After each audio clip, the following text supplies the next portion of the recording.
Hello again, everyone. In this lesson, we are going to be working on an interactivity about constructive and destructive forces.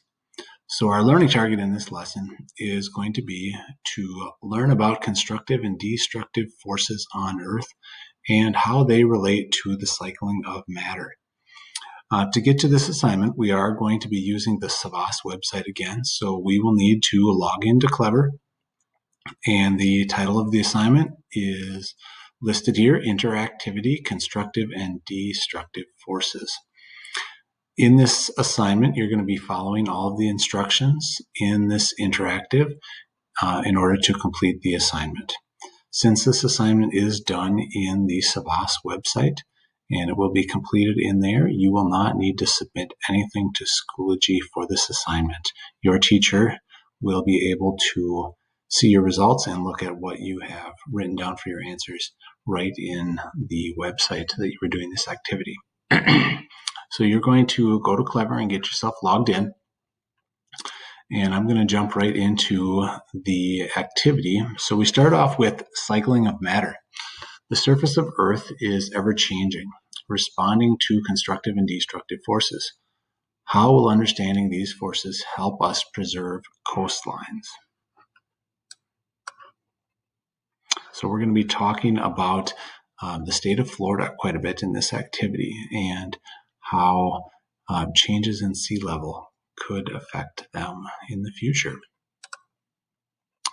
So here we've got a graphic that's going to tell us a little bit more about constructive and destructive forces. So in this first box, it says constructive forces.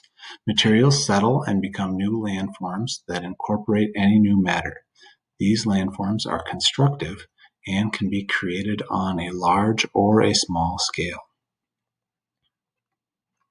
And the example they've got here is deposition. So when sediment is brought out into the ocean from rivers, sediment, so small pieces of like silt, sand, dust that are carried in the water, they get deposited out into the ocean. That is a constructive force.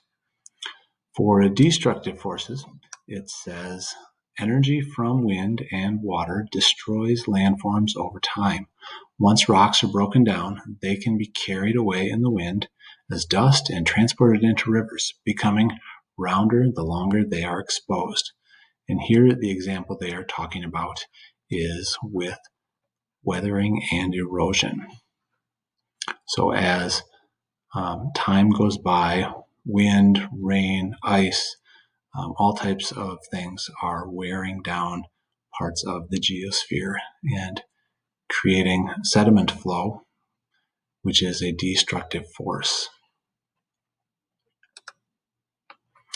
On our next slide, we are looking at, let me find a spot to put my head here. We are looking at this question. Has this area been affected more by constructive or destructive forces? Use evidence from the photograph in your explanation.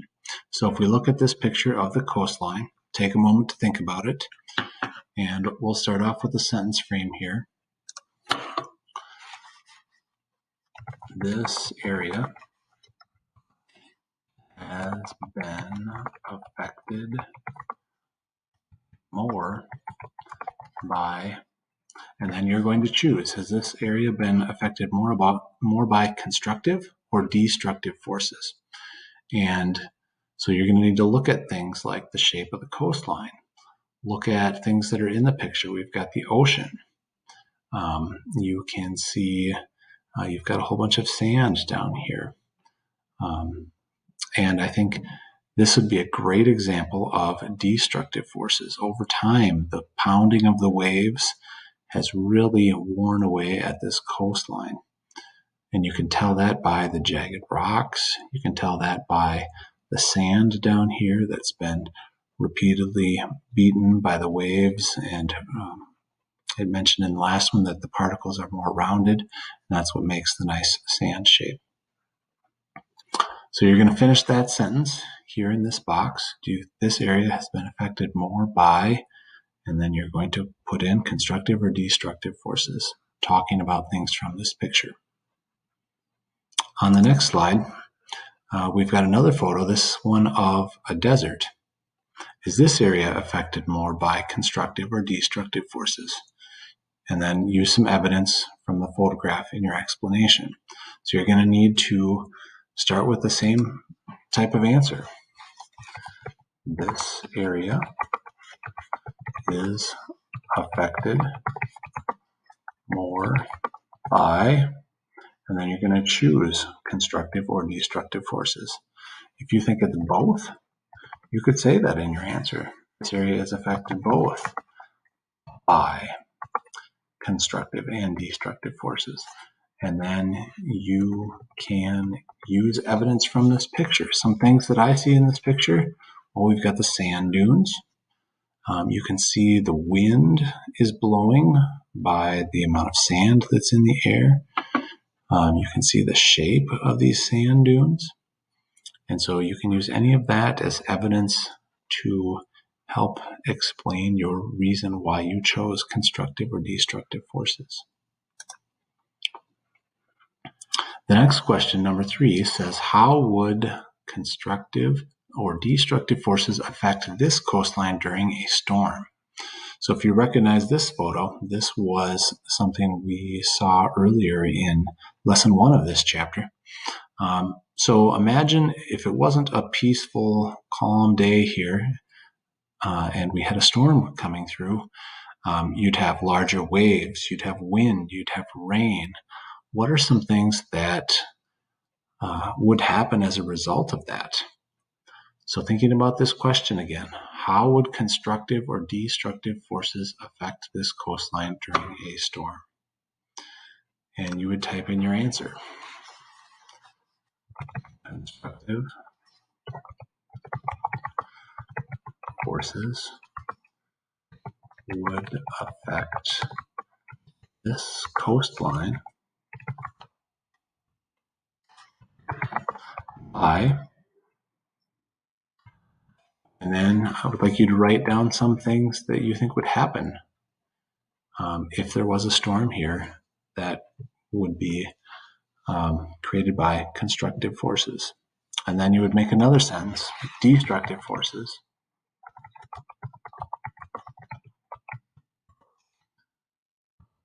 would affect this coastline by, and then give some ideas about what you think would happen as a result of the destructive forces that might be created in a storm on this coastline. So remember, constructive forces are going to add things. Destructive forces are going to remove or break things down. So think about how this coastline could be affected in a storm. The next slide talks about continued rates of change. It says scientists who make predictions about sea level rise have to consider several factors. Currently, scientists estimate that sea levels are rising at 4 millimeters per year, but this rate is expected to increase. So our question says, if the oceans continue to rise at this rate, how many meters higher will the ocean be in 75 years? So to answer this question, you're going to need to do a little bit of math. It tells you that we are rising at 4 millimeters per year, the sea levels. So you're going to take 4 times 75 years, and that will give you your answer. 4 times 75, and that will tell you how much higher the ocean will be. However, that number is going to be in millimeters, and there are 1,000 millimeters in 1 meter, and that is what the answer is. So if you multiplied that out, 75 times 4 is 300 millimeters. So the oceans would be 300 millimeters higher. However, that is going to need to be converted into meters. So 300 millimeters is equal to 0.3 meters. You need to take 300 and divide it by 1,000 to get the answer.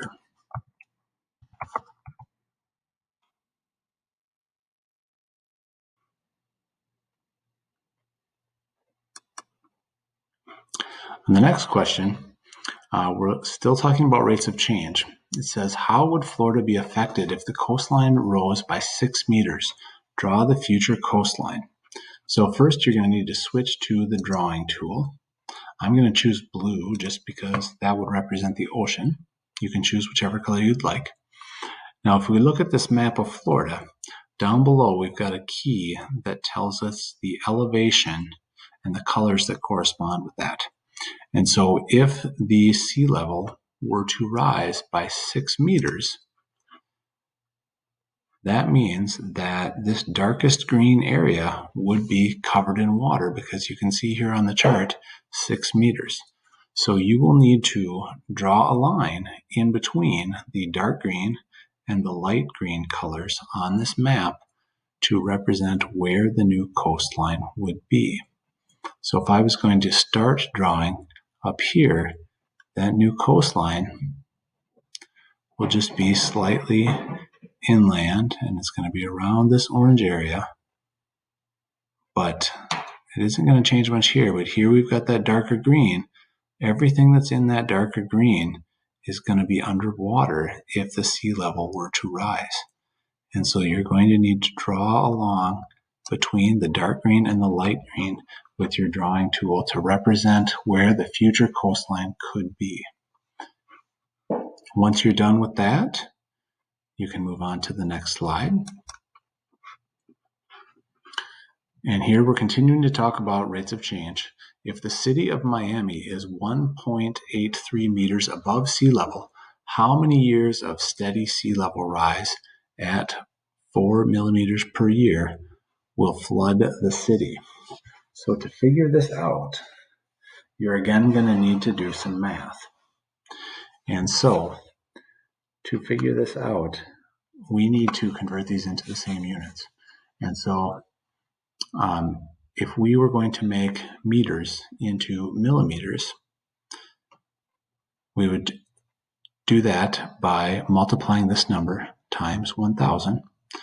So our answer, you would calculate that by taking 1,830, and you would divide that by 4 millimeters per year, and that will tell you a number. That'll give you your number for the number of years it would take for Miami to be flooded. And if you take 1,830 divided by 4, it's going to be 457.5 years. So the answer would be, we would round up to 458 years. And we can give a little bit more information. We can put 1,830 meters and 4 millimeters per year is going to be our other piece of information we need to get that calculation done. Question 6 says, the rate of sea level rise is expected to increase over time. How does this impact the answer you calculated for question 5? So we were looking at a rate of 4 millimeters per year. What would happen to the amount of time that's going to take to flood Miami if that rate were to increase? So if it went up to 5 millimeters per year or 6 millimeters per year, how would that change the answer we gave in question 5? And you're going to type your answer in here. If the rate of sea level rise were to increase,